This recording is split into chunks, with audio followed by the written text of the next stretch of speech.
Salut à toi et bienvenue sur cette chaîne YouTube. Alors si tu es présent aujourd'hui, c'est que tu es probablement déjà entrepreneur et que tu cherches à maximiser un petit peu ton quotidien d'entrepreneur, booster ton chiffre d'affaires, augmenter tes ventes, etc.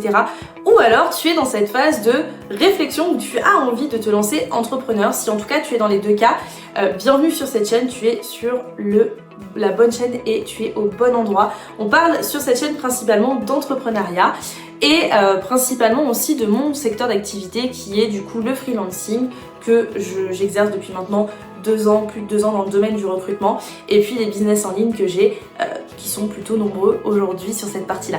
Donc l'idée de cette chaîne, c'est vraiment de t'apporter un maximum de conseils et d'astuces autour de l'entrepreneuriat. Donc si tu n'es pas encore abonné, n'hésite pas à t'abonner en cliquant sur s'abonner juste en dessous et en cliquant sur la cloche juste à côté pour être informé dès qu'une nouvelle vidéo sort sur cette chaîne. Alors aujourd'hui, on va parler d'un sujet qui me touche principalement et pour lequel j'ai commencé dans l'entrepreneuriat dans ce domaine-là. On va parler du freelancing. Et je vais vous raconter un petit peu mon histoire, comment je suis arrivée en fait aujourd'hui à me lancer dans le freelancing et comment aujourd'hui on décide de se lancer dans ce domaine-là. Alors, première chose, il faut savoir aujourd'hui que le freelancing, c'est quelque chose qui explose en France. On a de plus en plus de personnes qui veulent se lancer dans ce domaine-là, mais sans forcément connaître les tenants et les aboutissants du fait d'être freelance. Alors, être freelance, c'est très bien, mais ça a aussi beaucoup ses limites. Il faut savoir aujourd'hui que moi, j'ai l'avantage et la chance d'aujourd'hui ne pas faire que du freelancing, c'est-à-dire que j'ai une grosse partie de mon business et de mon chiffre d'affaires qui est autour de ce domaine-là, mais j'ai aussi beaucoup d'activités en dehors qui me permettent de diversifier mes revenus et du coup, forcément, d'augmenter mon chiffre d'affaires. Ça a été en fait mon mantra un petit peu si vous voulez quand j'ai commencé, c'est-à-dire que le freelancing c'est très bien, mais c'est très bien quand on a aussi envie d'être énormément entre guillemets seul, parce que c'est très compliqué en étant freelance de passer à un step d'après et du coup d'avoir des personnes qui travaillent pour vous, c'est-à-dire que freelance c'est très bien mais souvent on a l'impression d'être le salarié de quelqu'un. Je vais vous expliquer un petit peu pourquoi et vous allez comprendre après pourquoi je vous explique ça. Alors, j'ai démarré moi en tant que freelance en fin d'année 2018 quand j'ai quitté mon CDI et je le suis depuis maintenant un petit peu plus de 2 ans. Donc c'était fin 2018, donc là on est mars 2021 pour vous situer. Donc j'ai commencé par travailler pour des cabinets de recrutement en tant que consultante en recrutement freelance et puis après au fur et à mesure j'ai gagné de nouveaux prospects, de nouveaux clients et puis j'ai agrandi, j'ai travaillé pour pas mal de sociétés, des agences événementielles, des écoles, des startups, sur des secteurs d'activité qui étaient très différents de ce que je connaissais déjà en amont. Quand j'ai commencé en tant que freelance, c'est très compliqué pour moi de me projeter parce que c'est très compliqué aujourd'hui de rentrer en contact avec des personnes qui sont freelance et avec des personnes qui vont vous donner des conseils. C'est vrai que le monde du freelancing, et moi j'en ai été témoin parce que j'ai travaillé beaucoup dans des cabinets où on était en équipe, j'étais témoin de choses où en fait les freelances c'est un petit peu la guerre entre eux, c'est-à-dire que on vous donne aucune information sur comment trouver des prospects ou comment trouver des clients. Quand vous cherchez à savoir combien les personnes font en termes de, exercent en termes de tarifs, etc. C'est horrible et c'est carrément compliqué d'avoir des informations. Et plus ça va et plus je me rends compte que c'est le cas parce que moi j'ai énormément de freelances aujourd'hui qui prennent contact avec moi et qui me disent Jessica, j'adorerais me lancer. Mais par contre c'est hyper flou pour moi parce que j'ai peur de, voilà, je suis salariée aujourd'hui, je gagne bien ma vie, comment je fais demain si par exemple je ne fais pas de chiffre d'affaires, comment on fait pour aller trouver des clients, comment toi tu as réussi. Et souvent c'est très compliqué d'avoir des personnes qui vont vous donner les réponses. Moi je suis quelqu'un qui m'en fout un peu complètement et peut donner n'importe quelle astuce et peut donner vraiment plein d'informations par rapport à ça parce que je me suis lancée là-dedans et j'ai évolué et j'ai fait grandir ma société. Mais vous avez aussi beaucoup de freelances qui sont très secrets et qui n'osent pas donner et révéler un petit peu leurs secrets de peur qu'on va venir leur piquer du chiffre d'affaires. Alors qu'aujourd'hui on a tous des compétences et des valeurs ajoutées qu'on peut avoir et qui peuvent être hyper déterminants.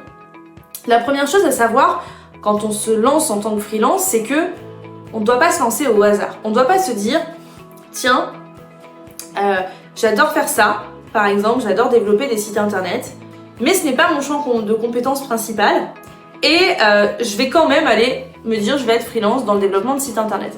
Alors déjà de une, si vous vous lancez en tant que freelance parce que vous aimez juste quelque chose mais vous n'avez pas de compétences, automatiquement au bout d'un moment, vous allez vous retrouver confronté avec le fait que vous allez avoir des clients qui ne seront pas 100% satisfaits. Ça va finir par se savoir et du coup au bout d'un moment vous n'aurez pas de retour. Il faut savoir aujourd'hui que le freelancing c'est aussi un métier vraiment tourné autour du bouche à oreille, c'est à dire que moi aujourd'hui ma clientèle elle s'est développée comme ça. C'est-à-dire que j'ai bien fait mon travail avec quelqu'un, quelqu'un m'a recommandé et ainsi de suite.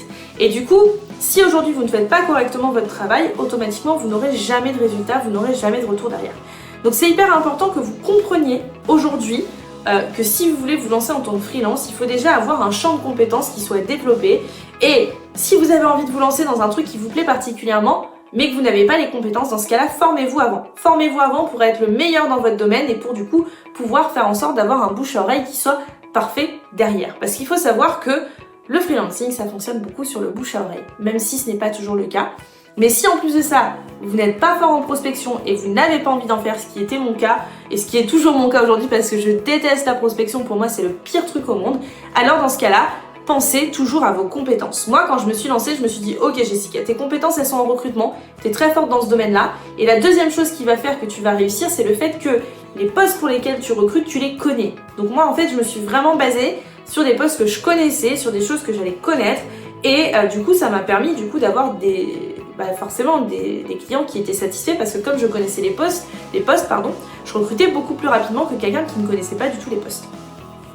Donc c'est hyper important de se dire, ok j'ai des compétences donc je vais les monétiser, tout simplement. La deuxième chose à savoir quand vous allez vous lancer en tant que freelance, c'est que vous n'allez pas gagner votre vie tout de suite.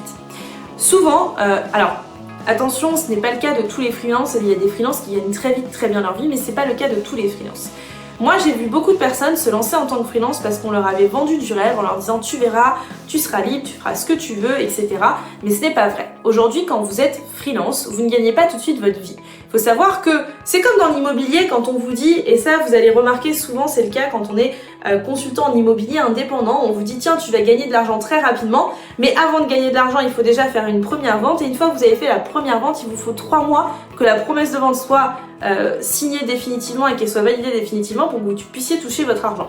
Donc en vrai, avant que vous touchiez vraiment de l'argent et que vous puissiez gagner votre vie, il peut se passer 5 mois, des fois 6 mois, des fois même voire beaucoup plus. Et ben dans le domaine du freelancing, en règle générale, c'est pareil. Quand vous allez commencer avec des clients, vous n'allez pas forcément avoir tout de suite de l'argent. Alors je vais prendre le cas, c'est un petit peu différent sur pas mal de choses, mais je vais prendre le cas du recrutement. Le recrutement, aujourd'hui, il faut savoir que quand on se lance dans un recrutement pour un client, généralement on fait ce qu'on appelle du succès. C'est-à-dire qu'aujourd'hui, on ne va pas facturer sur le temps passé qu'on va faire, mais on va facturer sur le fait de valider le bon profil. Alors, au fur et à mesure, moi j'ai beaucoup changé là-dessus parce qu'avant, je me disais, ah ouais, faire du succès, c'est comme ça, c'est parce que ça a toujours été comme ça dans le recrutement et du coup il faut faire comme ça.